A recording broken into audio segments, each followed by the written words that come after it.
Assalamualaikum warahmatullahi wabarakatuh.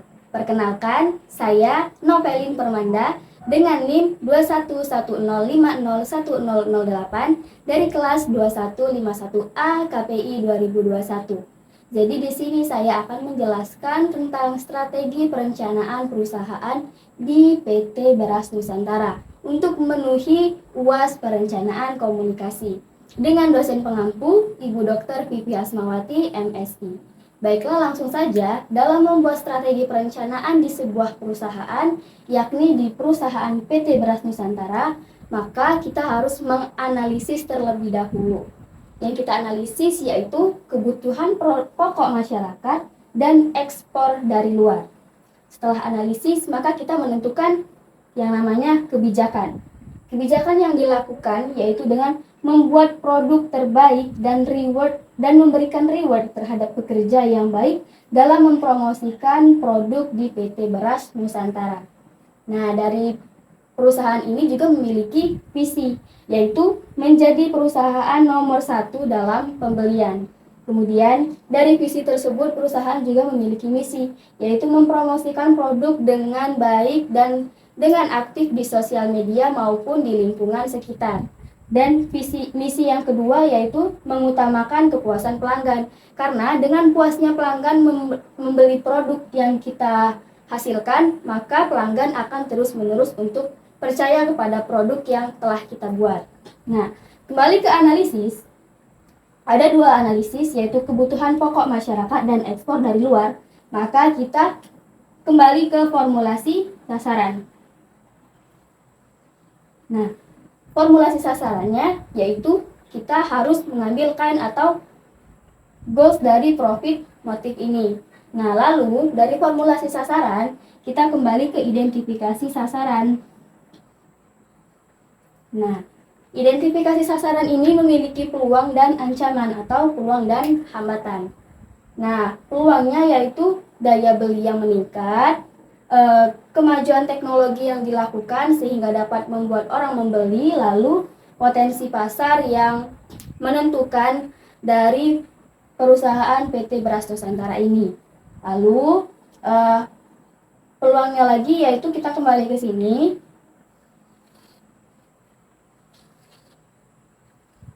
Nah, peluangnya yaitu menjadi produk nomor 1 dalam pembelian di masyarakat. Nah, lalu ada ancaman. Ancaman di sini yaitu adanya perusahaan pesaing, adanya faktor iklim, adanya persepsi masyarakat terhadap produk yang kita miliki. Hambatan yang lainnya atau ancaman yang lainnya yaitu karena suhu dan cuaca sering berubah dan mengakibatkan panen beras ini juga menjadi faktornya di sini karena suhu dan cuaca berubah, maka menjadi suatu hambatan dalam perusahaan. Lalu adanya faktor ukuran dan stok barang. Nah, menjadi hambatan juga karena stok barang juga menjadi hambatan karena adanya kekurangan dalam menyetok barang karena dalam suhu cuaca yang berubah ini juga berkaitan dengan faktor ukuran dan stok barang. Nah, setelah melakukan identifikasi sasaran, maka kita harus menganalisis sumber dayanya. Kita analisis. Nah, analisis sumber dayanya yaitu ada alam, manusia, pendidikan, usia, dan teknologi. Dari analisis sumber daya ini, kita memiliki kekuatan dan kelemahan. Kekuatannya yaitu memiliki harga terjangkau, kualitas produk yang terbaik, dan kerja cepat yang membuat produk agar mudah berhasil, lalu melakukan kerjasama terhadap perusahaan lain agar meningkatnya citra positif dalam perusahaan lain dan juga dalam masyarakat.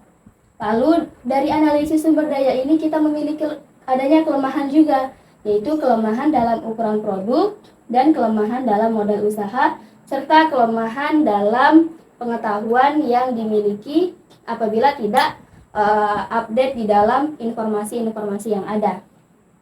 Nah, setelah adanya kekuatan dan kelemahan, maka kita harus melakukan operational planning. Apabila perencanaan yang pertama gagal, maka kita melakukan perencanaan yang kedua. Ya, operational planning ini yang kita pilih yaitu operational planning terpilih. Nah, yaitu dengan kita melakukan operational planning yang plan A dulu.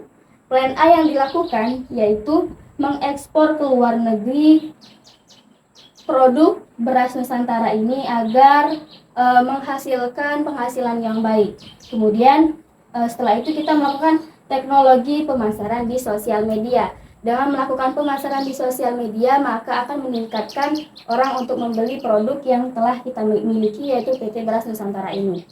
Lalu setelah pemasaran di sosial media, maka dengan hal tersebut dapat meningkatkan citra positif perusahaan dengan melakukan sosialisasi kepada masyarakat bahwasanya PT Beras Nusantara ini memiliki harga yang terjangkau dan mudah untuk didapatkan karena benar-benar memenuhi kebutuhan masyarakat.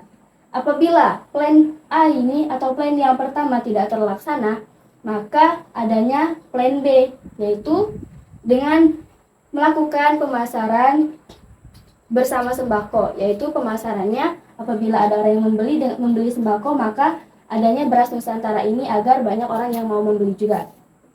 Kemudian plan yang B yaitu kita memberikan gift atau memberi hadiah kepada pembeli baru. Pembeli baru maksudnya di sini agar pembeli tersebut bisa mengenal lebih dekat lagi perusahaan beras Nusantara ini karena harga yang terjangkau. Lalu plan B yang dilakukan lagi yaitu dengan aktif promosi di sosial media lebih dekat lagi. Maksudnya di sini melakukan promosi di platform seperti Instagram, WhatsApp, Facebook, mungkin TikTok juga bisa dilakukan dalam mempromosikan produk beras ini, walaupun nanti bakal ada hambatan lagi, maka plan B ini diusahakan benar-benar harus bisa dilakukan agar strategi perencanaan ini dapat berjalan dengan baik. Nah, lalu setelah aktif melakukan promosi di sosial media, maka kita harus membuka cabang perusahaan di berbagai daerah. Misalnya di daerah Kota Palembang, bisa juga kita ke daerah mungkin ke pulau Jawa. Maka dengan melakukan cabang, maka strategi perencanaan perusahaan PT Beras Nusantara dapat berjalan dengan baik. Nah, mungkin itu saja yang dapat saya sampaikan dalam strategi perencanaan perusahaan PT Beras Nusantara, dan saya sebagai PR-nya, semoga dengan strategi perencanaan ini dapat berjalan dengan baik sehingga citra dalam perusahaan dapat meningkat dan menjadi kepercayaan masyarakat untuk membeli produknya. Mungkin itu saja yang dapat saya sampaikan. Semoga bermanfaat untuk kita semua. Apabila ada salah kata, saya mohon maaf. Kepada Allah saya mohon ampunannya. Tak ada gading yang tak retak, tak ada pula manusia yang luput dari kesalahan. Saya Novelin Permanda, pamit undur diri. Wallahu muwaffiq ila aqwamit thoriq. Wassalamualaikum warahmatullahi wabarakatuh. Bye-bye.